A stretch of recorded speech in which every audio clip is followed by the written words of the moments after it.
Welcome to Acton Line, a product of the Acton Institute promoting a free and virtuous society. I'm Mark Townsend, producer. You can find additional resources in the show notes for this episode, as well as previous episodes of Acton Line at acton.org/podcasts. If you have a comment or an idea for a future episode, you can email us at podcast@acton.org. Acton Line is available to stream on Apple Podcasts, Spotify, YouTube, and acton.org. This episode of Acton Line was recorded at Acton University, our flagship conference. Acton University is a 4-day exploration of theology, philosophy, entrepreneurship, international development, and market-based economics. Each day is filled with thought-provoking presentations on the intellectual and practical foundations of a free society. At Acton University, you can sharpen your intellect, expand your worldview, and learn the foundations of genuine human flourishing. To learn more, visit university.acton.org. Welcome. My name is Dan Huger, Librarian and Research Associate at the Acton Institute. Today I am joined by Kevin Vallier. Kevin is Professor of Philosophy at the University of Toledo, where he is Associate Director at the Institute for American Constitutional Thought and Leadership. He is also an affiliate scholar here at the Acton Institute. Today we'll be discussing his essay in the summer 2025 issue of Religion and Liberty, The Fusionist Manifesto. Is Fusionism dead, or is it just getting started? Kevin, welcome to Acton Line, and thank you for being with us. It's great to be here, as always. We've got another episode of you and I talking fusionism. And there will be more. Yeah, and last time we talked about sort of the riddle of fusionism. Mm-hmm. There's this specter of fusionism haunting sort of the American conservative movement. Even the folks who want to move beyond it. Like, it seems the dead consensus continues to be the consensus. It continues to rise again.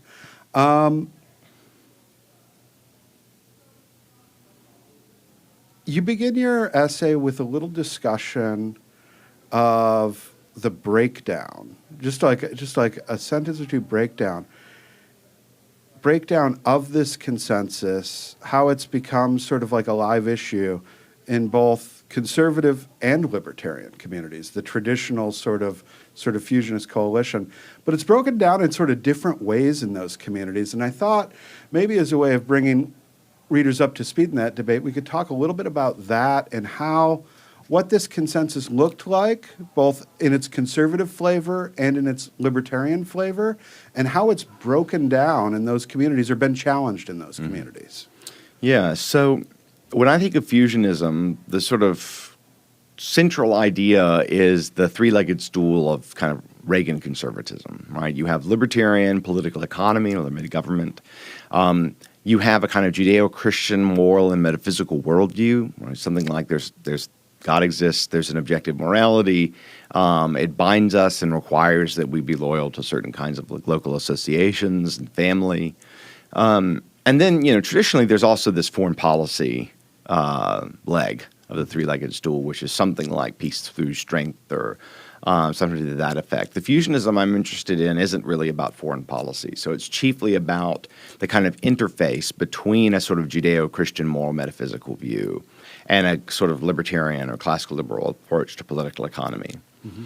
What's interesting is that historically, the intellectuals that represented these two branches were pretty different people, and they didn't really agree about all that much except for they rejected socialism in all its forms. They rejected both totalitarian socialism and national socialism, but also democratic socialism. So the classical liberals like Hayek or Milton Friedman, they had their own grounds, right? They were liberals. Mm-hmm. They believed in limited government, but they did not have this kind of background Judeo-Christian moral and metaphysical worldview. And then you had sort of more Catholic traditionalist types, figures like Brent Bozell, but also, in a richer way, figures like John Finnis, who isn't exactly an American conservative, but it's very influential among them. Yes. And, one of the most prominent living representatives of that branch of fusionism is Robbie George. Mm-hmm. And so you have this very sophisticated framework where they're not doing much by way of economics, They're doing a tremendous amount in morality and metaphysics, however. And one thing that's interesting is that all three legs of the stool, including the foreign policy part, they have their own remarkable intellectual community. Their own journals, their own presses and books, their own sort of famous figures, their own institutes, their own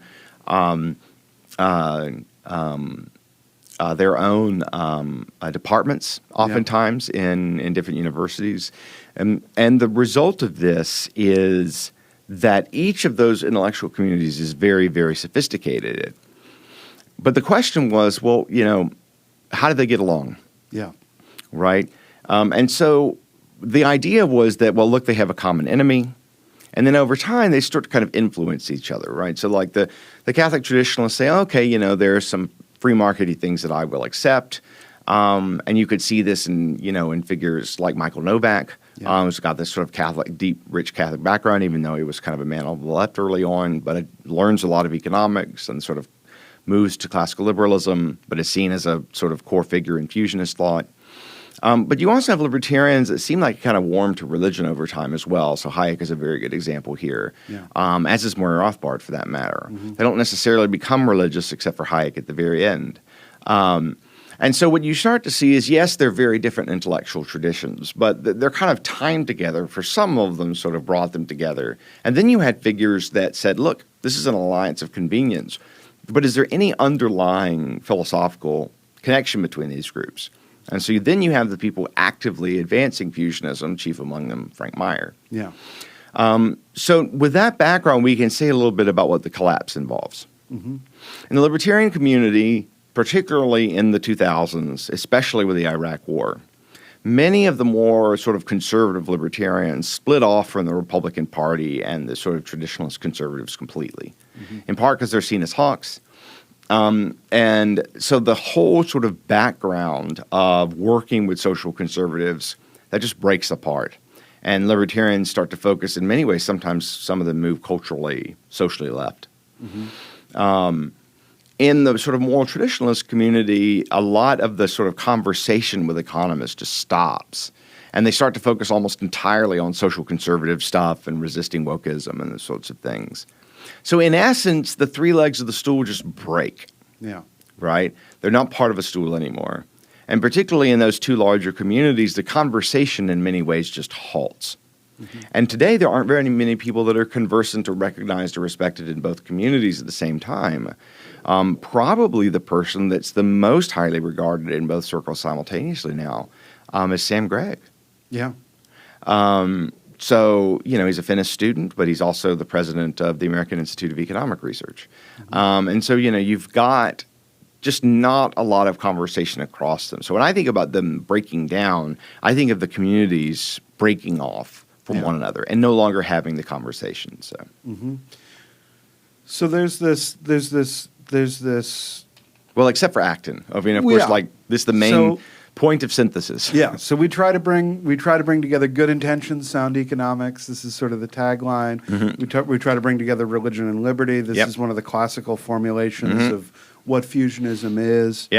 Liberty and virtue, being central, bringing together the operative sort of normative concepts in the different traditions.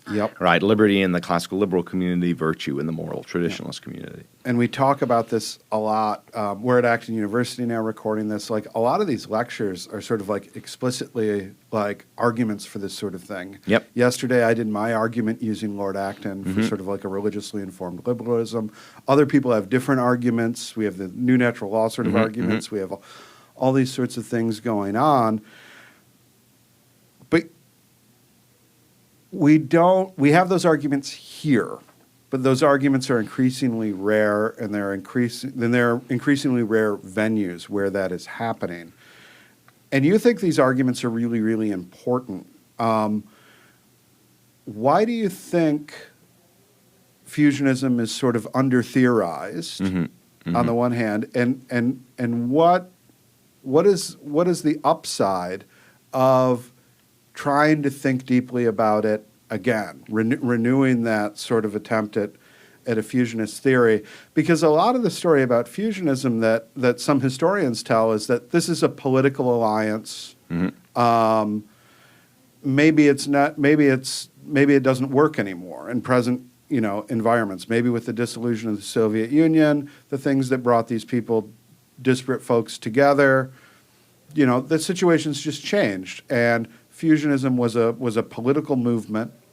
There was really no intellectual content. It was a marriage of expedience. What do you think? So I think I think those historians are wrong, but I also think those historians, I think if you just looked and didn't look deeply, I could see how they could come away with that impression. Because a lot of places aren't having these discussions anymore. And then you look back on it and you take that and you retrospectively project it back. But there were people trying to make theoretical arguments like Meyer. Where were they successful and where did they fail? Where was that under-theorized? Yeah. I mean, one of the remarkable things going on now, and I just want to impress upon the audience, of how thin a lot of the intellectual connective tissue was in the first place. Yeah. Like, each of these communities are incredibly internally sophisticated. Huge, massive volumes, from like Griset's The Way of the Lord Jesus and the traditional community to, Mises's Human Action or Rothbard's Man, Economy, and State. You've got 1,000-page books. And so you would think, at least, that the people trying to make the connections across differences would also have these sort of like gigantic treatises and works. But for whatever reason, because the people within these different intellectual communities weren't really interested and didn't have much of a non-political incentive to pursue the relationship, you just don't have a lot of books doing the connective tissue. And many of the people doing it have a kind of political alliance kind of idea, like, well, these groups both, need to work together. Let's see if there's any kind of philosophical basis to bring them together. So you get a book that's very philosophically weak, say Meyer's In Defense of Freedom. Periodically, there's someone who's just phenomenal at the job. So I think Michael Novak's kind of my favorite fusionist. Yeah. And so the big issue, just to lay out at first, is that there's just not a lot. And so let me lay this out. So, you have Meyer debating with Brent Bozell, who's, of course, like squarely in the Catholic traditionalist camp. And so my research assistant has been going through National Review archives for me. And it just I said, find everything you can about the liberty-virtue relationship for the entirety of National Review's history. And she's been through several decades now, and there's just about next to nothing.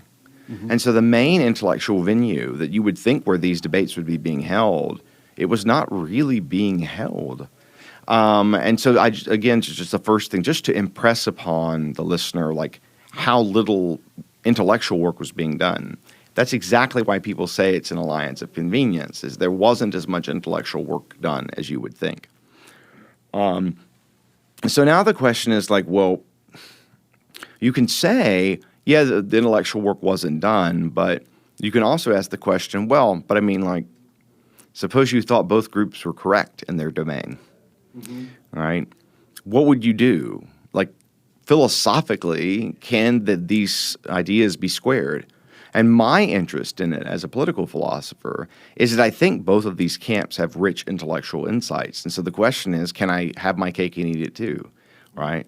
Like, can I like Hayek and say Finis and Griset all at the same time, right? So the second thing is, the reason I'm interested in it, and the reason I think other people should be interested, is they think both of these groups have insights, right? And that the other side can't fully capture them. So now the question is, okay, well, there are those people around. What was the problem, that they faced, maybe that they didn't fully grapple with? And in my first 2 of 3 pieces for Acton that I wrote on this, I identify two kinds of problems. One is the relationship between liberty and virtue, and the other is how to think about social order, or about the relationship between, say, culture and politics, the relationship, say, between creative destruction and preserving tradition. So those are problems of order, but the first is the liberty-virtue relationship, and so I'll speak to that. Yeah. So the big issue of all is the classical liberals stress liberty and the more traditionalists stress virtue.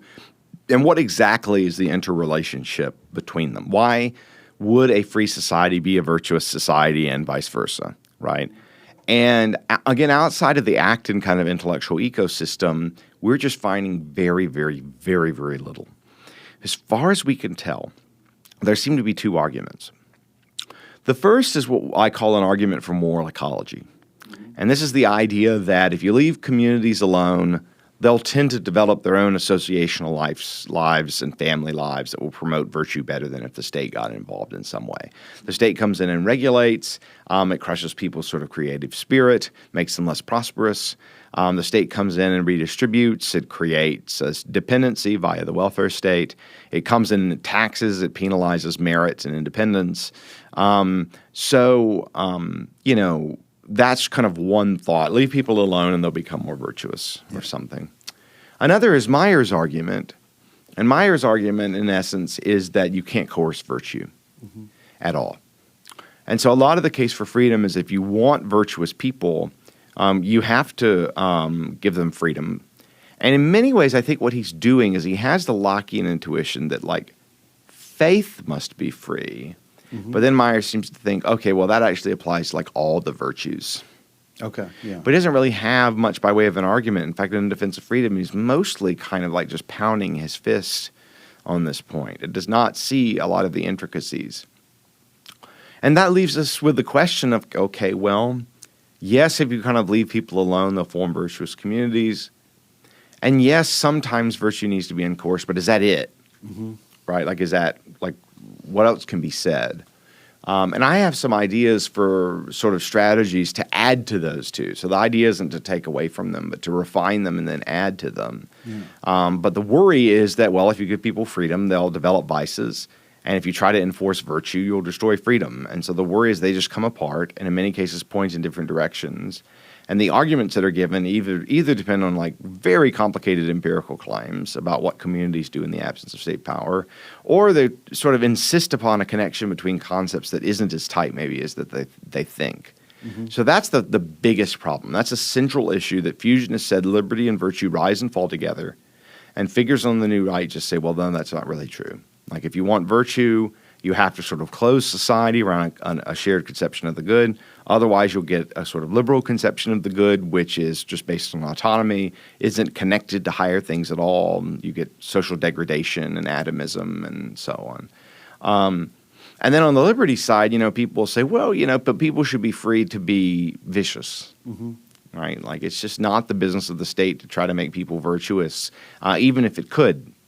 And so the worry is that there's just not enough reason to think that liberty and virtue rise and fall together. The order problems are a little bit simpler to convey. One is the question about the relationship between politics and culture. And the way the new right spins it, and I'm increasingly convinced it is spin, is that they say, well, the old right said that politics was downstream from culture, so we have to change culture to change politics. And the new right says that politics is upstream of culture. And so we can change culture by using politics. And the problem with the fusionist right is that they were too laissez-faire with respect to the culture war. They said, oh, look, we'll just build the culture. But if the left controls political institutions, that strategy isn't going to work. And the fusionist gives us no help in order to figure out how to win in those circumstances. Turns out there's not a lot of fusionists who actually said that culture was just upstream of politics and never the reverse. In many cases, they're talking about how a communist political system actively corrupts people. Like they're worried that, well, you can't use, the state to create more virtue or high degrees of virtue. But they definitely think, for instance, politics can make people vicious. So that's one issue, is the culture-politics relationship, and being able to articulate what those ideas are and what the causal relationships are between them. And then, of course, there's the issue that markets rest on an idea of creative destruction, but that traditionalism wants to maintain stable forms of life over time. And so the question is, when you have an open society, do you get the preservation of these morally traditional kind of communities, or do markets systematically undermine them, such that you would need to close society around a shared conception of the good, restrictions on immigration, restrictions on trade, in order to maintain, say, a community that's built around an automobile factory, right, that would otherwise leave and go to Japan. So there's also these questions, more empirical questions about order, politics and culture, creative destruction versus tradition. And I think there were a lot of problems there that weren't fully worked out either. And so the new right's been able to come along and say, look, liberty and virtue come apart. tradition and markets come apart. Politics and culture, the relationship is misconceived. So those are the places where I think fusionism and fusionists have been kind of at their most vulnerable. Mm-hmm. And those are the problems I work out in the first two of my pieces, and try to, those particular problems. So that's a way to kind of set out the problems for the listener. Yeah. And I could say a little bit about how I would try to solve these problems. But those are the weaknesses, I think, of fusionism. Those are the issues. Yeah, and you've got sort of three strategies. Is what you call them in this piece, and they each sort of address these in different ways that I think are very interesting. So I wanted to get into that. The first was the sort of virtue of justice strategy. Is huge. Yeah. And this is one that, like, when I started working at Acton, this was the one that, like, I started thinking along the lines of very early, engaging with a lot of these sort of Michael Novak type folks. Yeah, so I mean, one of the fascinating things when you talk about liberty and virtues, you have to ask what kind of liberty and which virtues. Mm-hmm. Right? Typically, on the right, negative liberty has been, freedom from interference has been the main notion. But among the traditionalists, they've also had a notion of positive freedom, understood in the classical or Aristotelian sense of freedom is being able to act on a rational principle that masters the passions. And so you're not dominated by, say, your intense emotions. So you can be both free from external interference, but you can also be enslaved by your own desires, your own lusts. So liberty can mean kind of one of those two things. There are other notions of liberty. But with the virtues, the question is, okay, well, what are the virtues? So you have this sort of classic Platonic cardinal virtues of prudence, right? Being able to make wise trade-offs and decisions between your different goals. Mm-hmm. You have temperance, which is kind of self-control, right? Not letting yourself be sort of directly dominated by your passions. You have fortitude or courage, right? Being able to do the right thing despite your fears.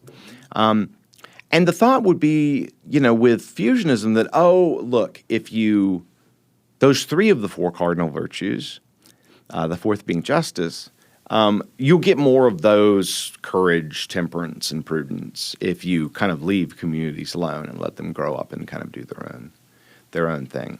But what's really, and also you have like the theological virtues of faith, hope, and love, and then the thought is, look, faith must be free, and you give arguments like you find in Dignitatis Humanae, right? So.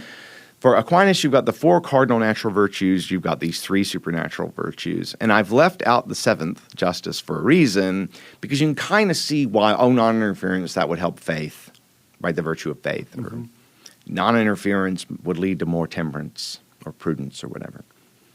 But the virtue of justice was always thought to be different. For instance, it's much more based on kind of general rules of conduct. Mm-hmm. With prudence, it can be very hard to articulate like hard and fast rules of prudence, right? That's more a matter of phronesis or practical wisdom, right? You can't give a set of rules that explain what prudence requires. With justice, though, it does seem a lot closer. Things like respect for liberty or treating people equally, where there do seem to be principles. Mm-hmm. And what's interesting about the virtue of justice, and this is something I think the ancients missed in many ways, is that they were trying to, say with Plato, to explain what the virtue of justice requires by looking at the right ordering of the soul. Yeah. Right? Where you say, okay, look, the soul is ordered towards reason, and that's what the just person is. But the problem is that when you reach Christianity and the dignity of the person, part of being a just person is responding appropriately to the worth of another. Yeah. And this is not really in the ancient world. So what does it mean to have the virtue of justice? Well, one is to respond appropriately to the divine thing in the other, right? To appropriately respond to the image of God in the person.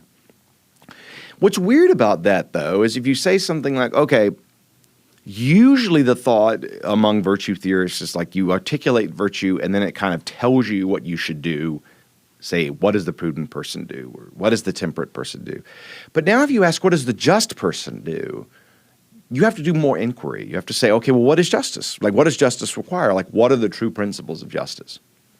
So justice is like a very different kind of virtue from the other virtues, which seem both more personal and matters about which it would be hard to say give any hard and fast rules, right?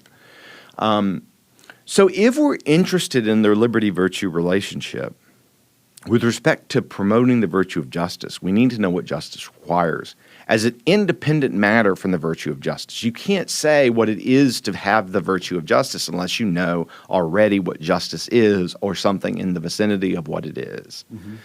So then the question is, okay, well, the theory of justice then is going to be in a way upstream of the virtue of justice. And so then the question is, well, what does justice require? But if it's things like respect for the dignity of the person and promoting the common good, then of course we just say, okay, well, what are our rights as having dignity, and what policies promote the common good, right? And what it is to have the virtue of justice is just to support what those things require, right? So if dignity requires respect for, say, the right of religious freedom, as the Catholic Church teaches, then to have the virtue of justice just is to respect people's freedom, right? So the virtue of justice strategy, and it's important to sort of explain to your listeners about the way in which justice is different from the other virtues, is to say that, well, look, if we think justice requires respect for liberty, then you cannot count as a virtuous person unless you try to actively preserve the liberty of others. And so it's a different kind of connection between virtue and freedom. It's not like virtue is this one thing, liberty is this other thing. If you get some liberty, then over here you'll get some virtue, right? It's that respect for liberty is just like part of what virtue requires. Yeah. So the virtue justice strategy is a very different kind of a liberty-virtue relationship than you typically get in fusionist discussions, because it's very unusual to talk about the virtue of justice in these contexts.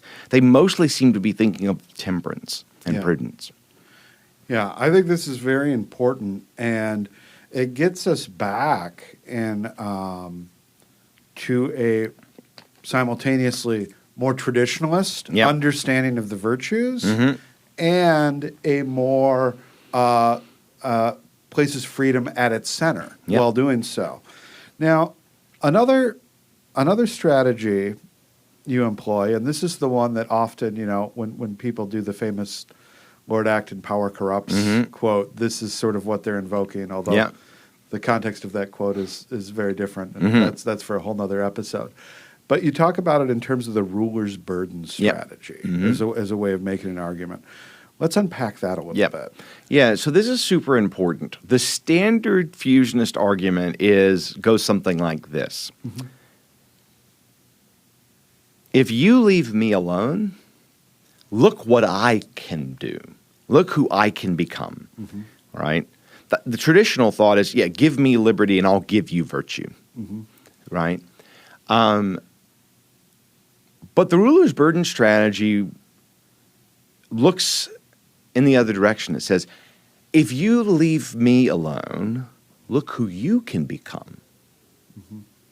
And the thought here is that being coercive, being manipulative is actually bad for your soul. The left in some cases has worked this out with respect to, say, slavery or certain forms of hierarchy, where the thought is that being a master is bad for the master. Right? This is something obviously you find in Hegel's master-slave dialectic.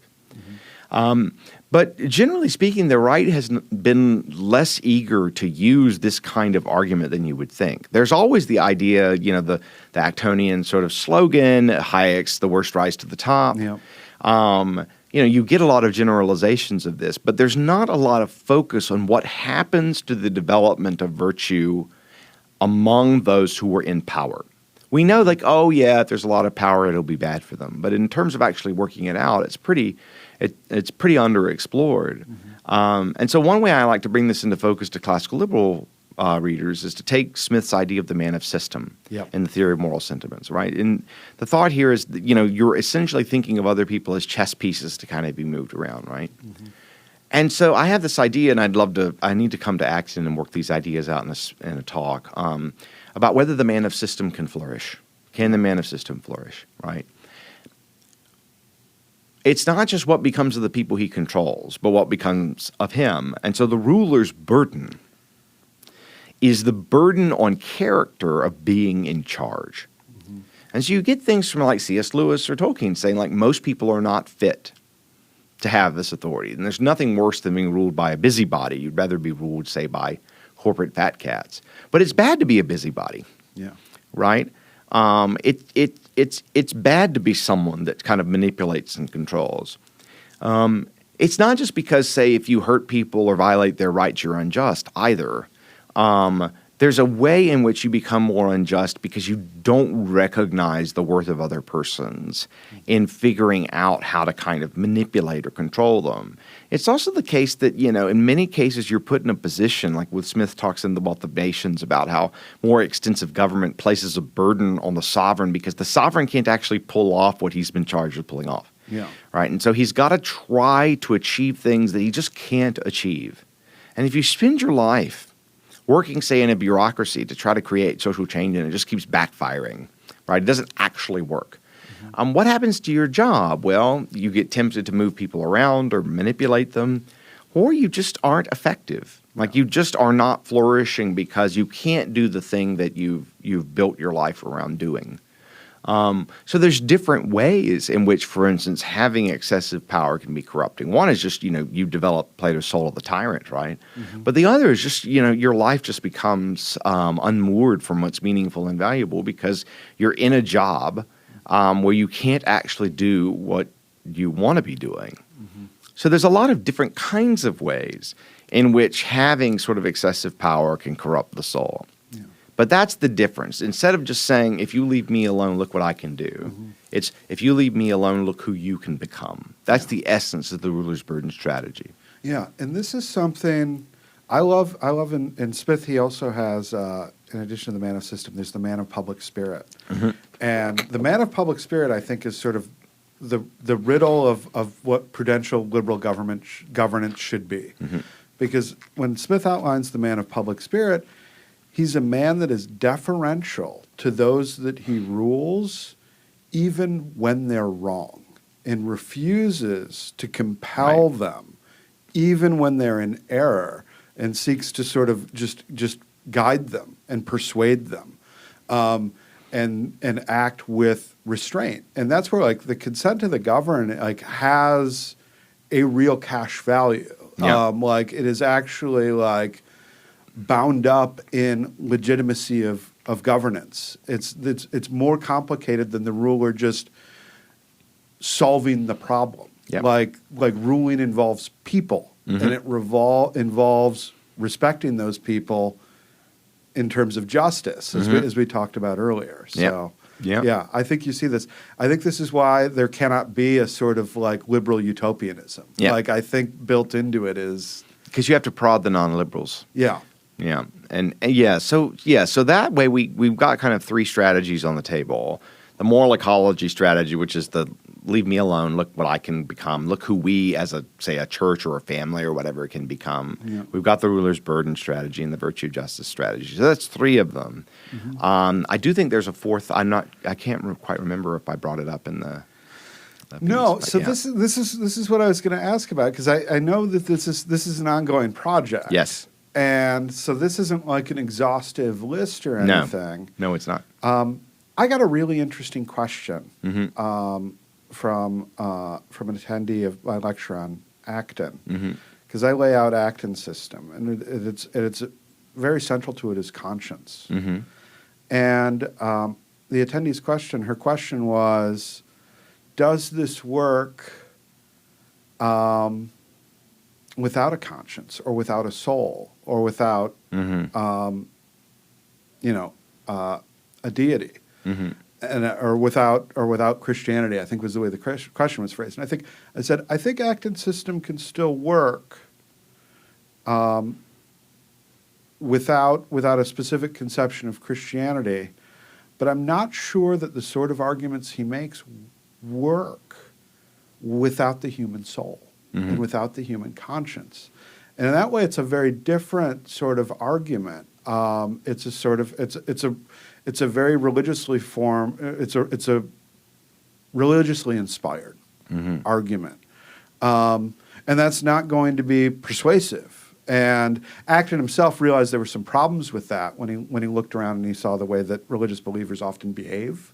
And then he looks around and finds, he was particularly fascinated by the novelist George Eliot and her sort of insight, despite not being a person of faith. Not only okay, there are atheists that live, morally decent lives, but not only that, but also seem to have like a genuine moral insight in their writings. And that was just sort of a riddle for Acton. It didn't cause him to reject his way of thinking, but it complicated it, and he recognized that complication. So that's another argument. That's another type of argument. Acton and Wilhelm Röpke, root this in, the render unto Caesar the things that are Caesar, and unto gods the things that are gods, which gives a sort of sanction that the government has never received prior to that, and limits that his never since acknowledged. Yeah. But the sum of that vision is sort of Acton. I love this. It's actually from an essay. I think on the Roman question, although I'll check that. It might be wrong. There's another thing from the Roman question that I like a lot. But his vision is for a society beyond the state and individual souls above it. And I think that souls is actually like a really important part of it. But that's a very different sort of argument. But it is also an argument that is very much a sort of fusionist argument. Yeah. So what are some of these other arguments that you've been sort of, Yeah. that you don't have them developed, thought out completely, but maybe intuitions, suspicions, tracks of investigation? Yeah, so you can go a number of different ways with the soul bit, because one thing is like if we have a soul and it's sort of like God in the sense that God is spirit, right? Yeah. And we have a spirit, an immaterial, eternal part of us, is that it explains our dignity and worth. Right? And so the reason you have to appeal to a soul is to explain why human beings have infinite worth. If we're just a body, it's like, well, why would we treat it any different than, this microphone? Yeah. There's also that the soul makes one free. And then you think there are some kinds of virtue. All virtue requires at least the minimal exercise of free will.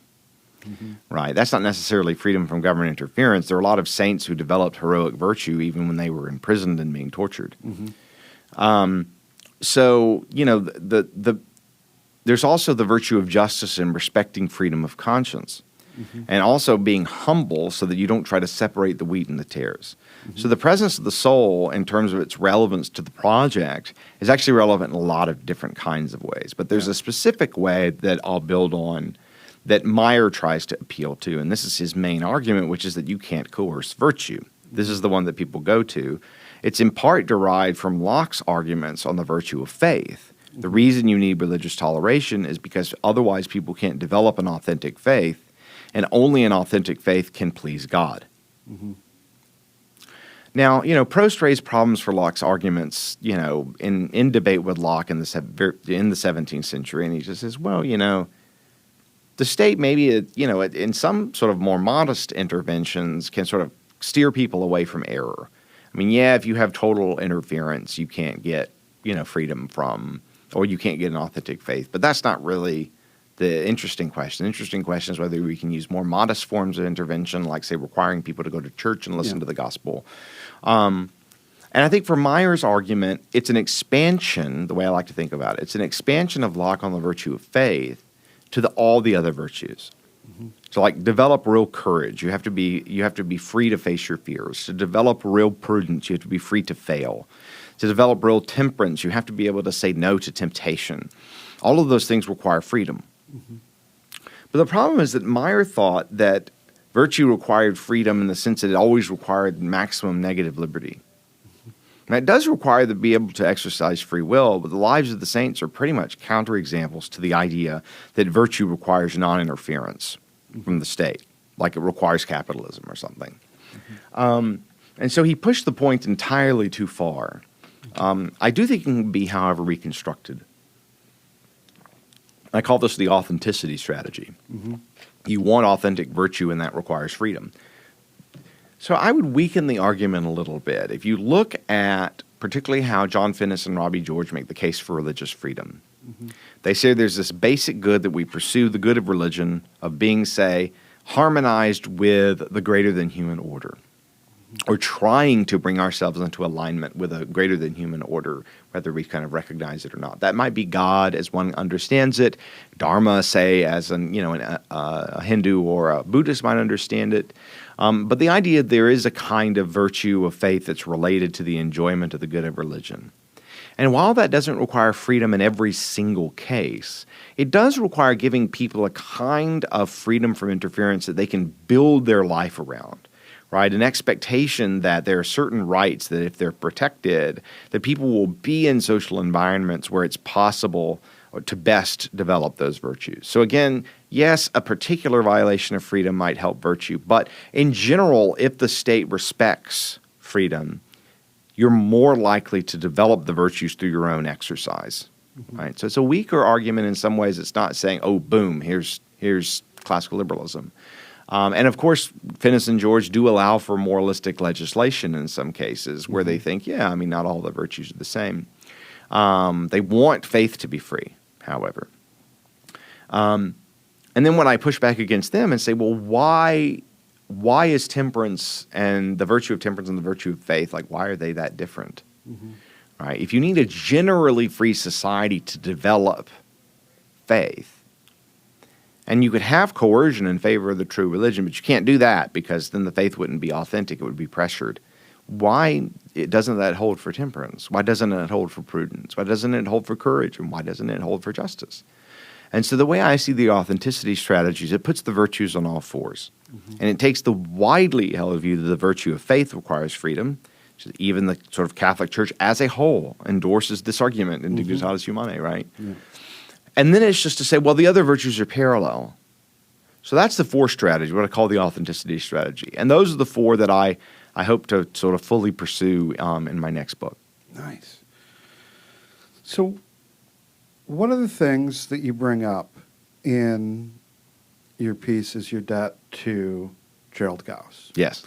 Yeah. And I've talked to you about this before privately, but I think this is very interesting for both the reasons you specify in your essay, but the idea that there are theorists that aren't working in these traditions that have ideas and can give us conceptual tools to better refine them and make better arguments.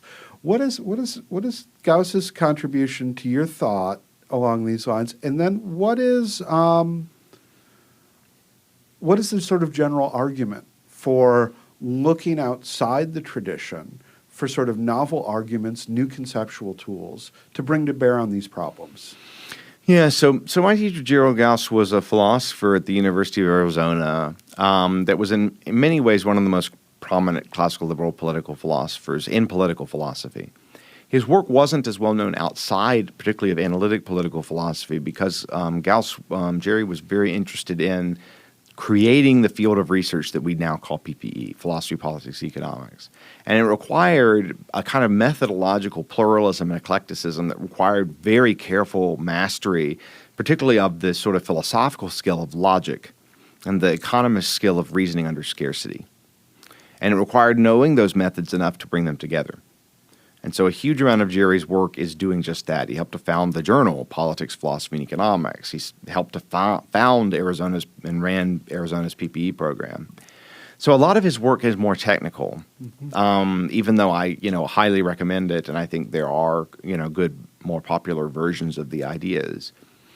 So Jerry's project, in many ways, was trying to figure out how liberalism could hold in a world of tremendous diversity and disagreement. So we get from, say, Rawls and Hayek the expectation that you're going to have lots of pluralism in a free society. Rawls is looking at this from a more left-wing perspective where he's really focused on democratic deliberation and how you're supposed to deal with the fact that sort of diverse discussion and political activity leads to the question of how you could sort of coercively establish a government that treats all as free and equal when they're going to have lots of different views, say, about the good life. Yeah. How can they be united, say, by a vision of justice? And so that's one of the later Rawls' sort of central questions in his book, Political Liberalism. So Rawls allowed, okay, well, how do we sort of create a society, a free society, where people disagree, say, about religious matters? Right? So that's one of his preoccupations. But Jerry pushed the pluralism thing much further. He said, Rawls will eventually admit that there's reasonable disagreement about justice as well. And Jerry just takes that for granted very early on. He says, well, how do we have or maintain a free society and a society where we can have stable, valued relationships with others, relations of, say, love, friendship, and trust? What institutions do we need to do that, given tremendous permanent sources of disagreement about ultimate matters, about metaphysics, about religion, about the good life, and about justice? So what did we do? And one of his arguments for classical liberalism was that the basic functions of the state are things that can be justified to multiple reasonable points of view. People can accept that the state has to sort of help define property rights, that the state has to exist to provide things like national defense. But as soon as the state starts to claim to do more, you get forms of coercion that cannot be justified to multiple reasonable points of view, including, say, libertarian views. And so if you're really committed to only using coercion in cases where it's, say, mutually acceptable, say as a social contract theory has had it, you have to recognize the extreme amount of diversity in the view in the world, and you have to sort of downgrade what you think the state should do, because if you really are going to respect things like conscience and people's different convictions, an extensive state is not going to be able to do that. So what Jerry's doing for us is, one, he's sort of forcing us to recognize radical pluralism in the world. We all talk about it, but we don't necessarily understand what it costs our vision. And Jerry's always very keen to stress the costs of too much ideal theorizing, not just among egalitarians, Rawlsians, but also among libertarians. And so one of his challenges to kind of all ideologies is that, well, look, I mean, there are people who disagree, and if you try to bend them to your will, you could be okay with that, but most of you are going to find that as an ongoing practice pretty authoritarian, and in a way that undermines one's ability to have good relationships with them. So a big part of what Jerry's trying to do is to sort of get not everyone, and also the liberal, to recognize a sort of extraordinary degree of pluralism that seems to be an ineliminable feature of modern complex sort of social orders. And then to sort of ask, well, what should we say the state should do if we disagree about so many of those questions? So in appealing to Gaus, you appeal to what's called the public reason tradition in political philosophy, where the thought here is that legitimate states are those whose activities can be justified to multiple reasonable points of view. And so you appeal to this kind of idea of public reason that libertarians don't like or even really talk about, and that the Catholic traditionalists say utterly and totally directly and explicitly reject. So you can learn from Gaus, who's a part of this public reason tradition, the importance of respect for a tremendous amount of diversity, including in matters of justice, where libertarians and egalitarians have to say, well, you know, maybe I can't justifiably implement all I think that justice requires.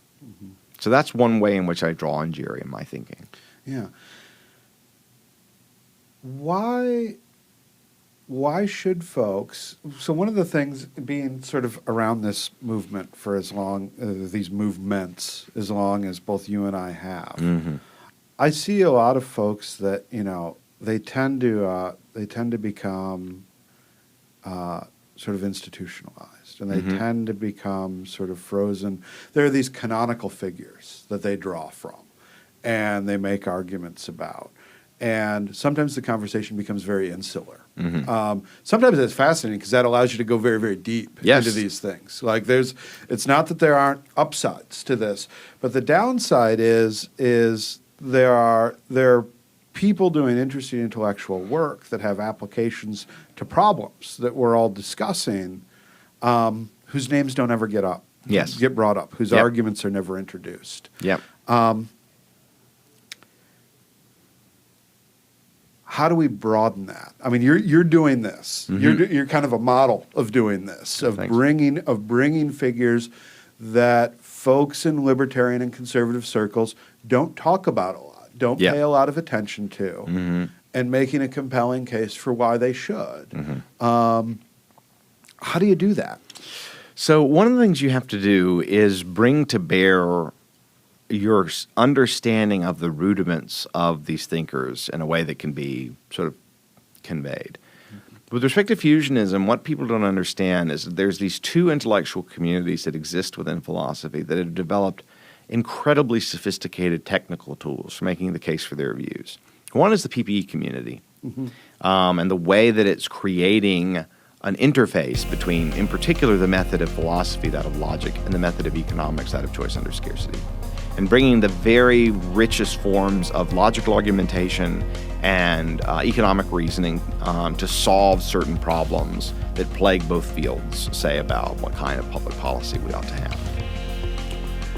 The other communities is what we call the sort of analytic Christian communities surrounding the Society of Christian Philosophers, and the tools in logic and theology that they use to develop rich sort of positions within philosophical theology. So questions about the divine attributes that they'll ask. So, is God utterly simple, that is partless? Or is rational belief in God justified? What can religious experience justify in terms of our beliefs? How do we understand the problem of evil and the way in which evil is counter-evidence to God's existence? And the Catholic traditionalist community in particular has a lot of overlap with the analytic community, and the classical liberal community has a great deal of overlap with the PPE community. But both of those communities today are extremely sophisticated with many rich tools, and in particular drawing on multiple fields themselves. So for instance, the analytic Christian community draws on probability theory extensively, like Bayes' theorem. So all these Bayesian Christian philosophers who are, instead of saying, here's a proof of God's existence, saying this argument should increase your probability of theism by 10% or whatever. And if you add them all up, you'll get pretty high. So the other thing is to find continuity with the more popular communities, and then to sort of trace back who the most sophisticated users of these methods are, and to articulate those methods. And so one of the things I'm hoping to do in the next book is to have a little bit on methodology, and to say, well, which tools do we need to reach for when we're pursuing this project?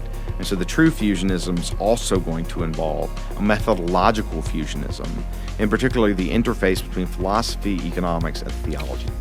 So, Ignaz von Dollinger, Acton's teacher, in his correspondence with Acton, once said when Acton was toying around with this idea of doing a history of liberty, said that the history of liberty should be more than just a history, but it should also be a philosophy of history. And I think that way of thinking. Well, it's like Hayek said, there's a good economist can't be only a good economist, right? They have to be something more than that. And this is why Hayek, in many ways, is the father of PPE studies and curriculum, because of this reader that he put out on philosophy, politics, and economics decades and decades ago. So yeah, you've got to be more than just your own discipline. So.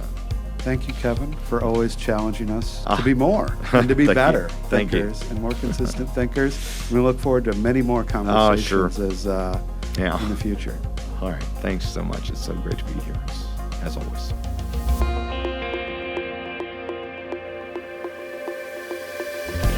Thank you for listening. If you'd like to learn more about Acton or hear more of this podcast, please visit acton.org/podcasts. Otherwise, we'll see you next week.